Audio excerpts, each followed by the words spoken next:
Assalamualaikum warahmatullahi wabarakatuh. Kami dari kelompok 1 dan di sini kami akan menyampaikan materi terkait rekonsiliasi fiskal dengan cara role play sebagai karyawan di perusahaan dengan saya, Zahra Melia, dengan NIM 3 digit terakhir 090 sebagai marketing dan sales manager. Saya Muhammad Taufan Azahir dengan 3 digit terakhir 091 sebagai Chief Financial Officer atau CFO. Saya La'alina Suaryadi dengan NIM digit terakhir 103 sebagai Head Tax atau Kepala Bagian Perpajakan. Saya Kenza Margaria Bergenting dengan 3 digit NIM terakhir 114 sebagai Tax Supervisor. Saya Aulia Kusmaudani dengan 3 digit NIM terakhir 102 sebagai Accounting Manager. Terima kasih, selamat menyaksikan.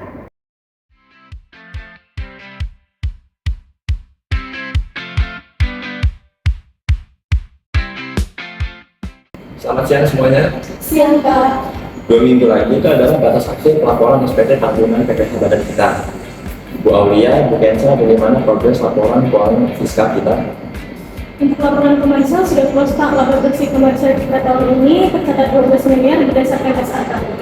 Tapi itu baru angka komersial Pak. Hari ini kita harus melakukan rekonsiliasi fiskal karena ada perbedaan pengakuan batas peredaran bruto, pemotongan rekrut, perhitungan HPP, hingga biaya kesejahteraan karyawan antara akuntansi komersial dengan regulasi perpajakan.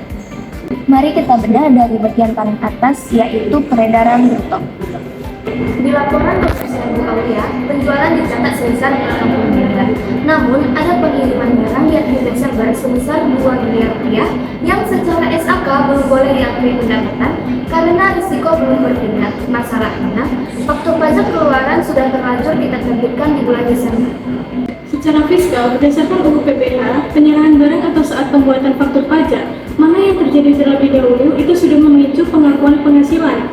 Jadi peredaran bruto fiskal kita harus naik menjadi 82 miliar. Nah, ini memicu koreksi fiskal positif pada pendapatan sebesar 2 miliar. Berarti omset kita di mata pajak lebih besar ya? Lalu bagaimana dengan akun retur penjualan? Saya lihat ada nota retur dari customer senilai 500 juta.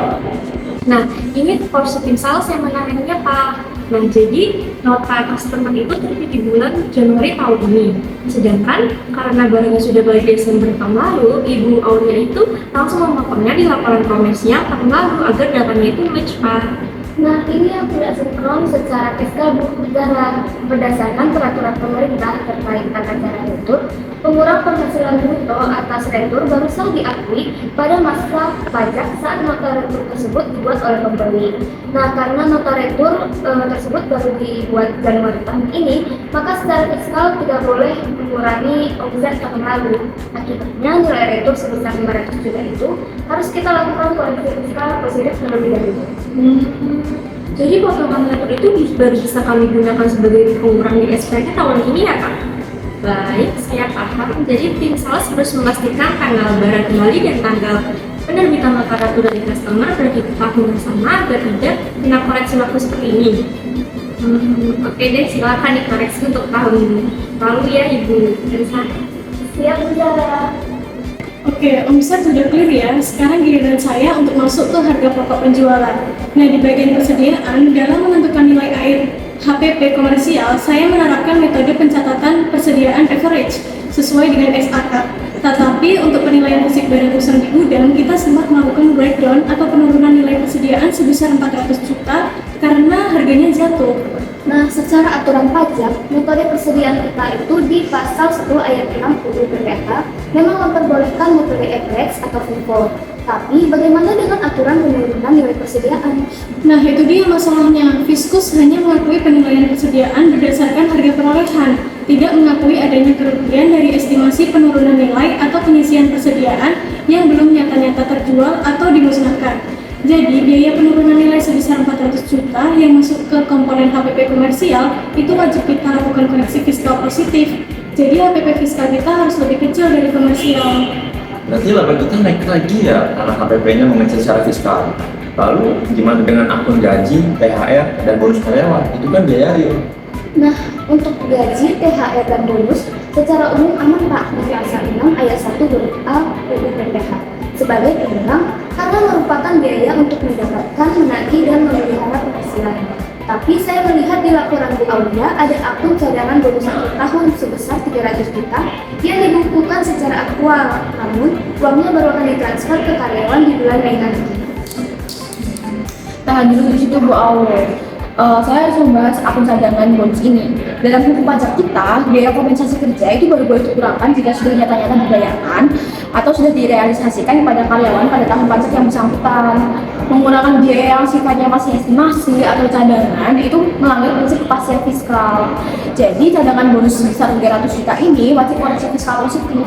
Tapi Bu Najwa, di akun premi asuransi, saya juga mengkreditkan premi asuransi kecelakaan kerja dan juga kematian karyawan sebesar 150 juta yang dibayarkan langsung oleh perusahaan ke pihak swasta. Apakah itu juga harus dikoreksi karena sifatnya proteksi masa depan? Lewat kalau itu dikoreksi Bu, karena berdasarkan pasal 6 ayat 1 huruf A angka 6 UU PPH, premi asuransi yang dibayarkan oleh pemberi kerja untuk kepentingan pegawai itu justru boleh dikurangkan secara fiskal. Dengan syarat nilai premi sebesar 150 juta tadi, Bu Aul harus masukkan juga sebagai komponen penambah penghasilan bruto di SPT PPH pasal 21 karyawan yang bersangkutan. Jadi apakah kemarin sudah digabungkan Bu hasil gaji mereka untuk memotong pajak perorangan? Sudah Bu Najwa, premi itu sudah kami jadikan objek PPH 21 bagi karyawan. Oke, kalau udah berarti aman. Premi asuransi itu deductible dan tidak perlu dikoreksi. Yang wajib koreksi positif itu hanya cadangan bonus tadi. Ya Bu Najwa, Anda cadangan bonus itu kita ganti saja judulnya di akun pembukuannya menjadi tunjangan kinerja terlupa agar terlihat sudah pasti terjadi. Apakah itu bisa menyelamatkan kita dari koreksi ini? Jangan dengan manipulasi nama akun negara, mengubah nama akun tanpa adanya dokumen penyerahan atau sertifikat yang sah itu namanya tax evasion. Lihat prinsip success of reform yang dipegang oleh Dijen Pajak. Berdasarkan UU KUP, jika terjadi pemeriksaan dan ditemukan manipulasi biaya cadangan, sanksi denda bunganya itu dihitung berdasarkan tarif bunga acuan ditambah aktif faktor yang sangat tinggi. Resiko reputasi perusahaan kita terlalu mahal taruhannya nanti. Jadi jika kita total posisi koreksi positif saat ini, pendapatan faktur Desember sebesar 2 miliar, retur Januari sebesar 500 juta, penurunan nilai persediaan sebesar 400 juta, dan cadangan bonus sebesar 300 juta. Sehingga total koreksi positif kita itu membengkak hingga 3 miliar 200 juta. Nah, laba kena pajak kita melonjak drastis dari 12 miliar menjadi 15,2 miliar. Wah, luar biasa besarnya ya. Jika kita lihat PPh badannya 22%, kita harus bayar kurang bayar pajak tambahan ratusan juta rupiah secara mendadak. Cash flow kita pada bulan ini bisa terganggu. Teman semuanya, sebelum kita panik, untungnya koreksi positif atas peredaran bruto sebesar 2 miliar di awal tadi memiliki efek domino yang menguntungkan pada penyesuaian harga pokok penjualan fiskal kita. Oh iya, karena pendapatan 2 miliar atas pengiriman barang Desember itu dipaksa untuk diakui secara fiskal, maka PPh atas barang yang keluar senilai 1,5 miliar itu juga harus diakui sekarang secara fiskal.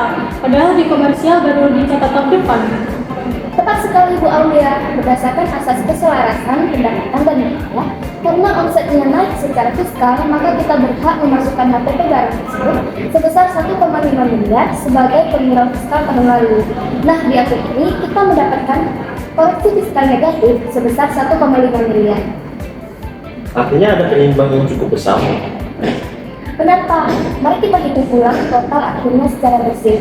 Nah, untuk laba komersial itu sebesar 12 miliar, untuk total koreksi positif itu sebesar 3,2 miliar, dan untuk total koreksi negatif itu sebesar 1,5 miliar. Nah, sehingga apabila kita total secara keseluruhan, laba fiskal itu sebesar 13,7 miliar. Iya, jadi kenaikan laba kena pajak kita tidak seserang yang dibayangkan di awal tadi ya. Dari 12 miliar di komersial hanya naik menjadi 13,7 miliar setelah seluruh penyesuaian HPP dan biaya diseimbangkan. Lega rasanya kenaikan masih masuk dalam batas anggaran pajak yang kita cadangkan secara legal.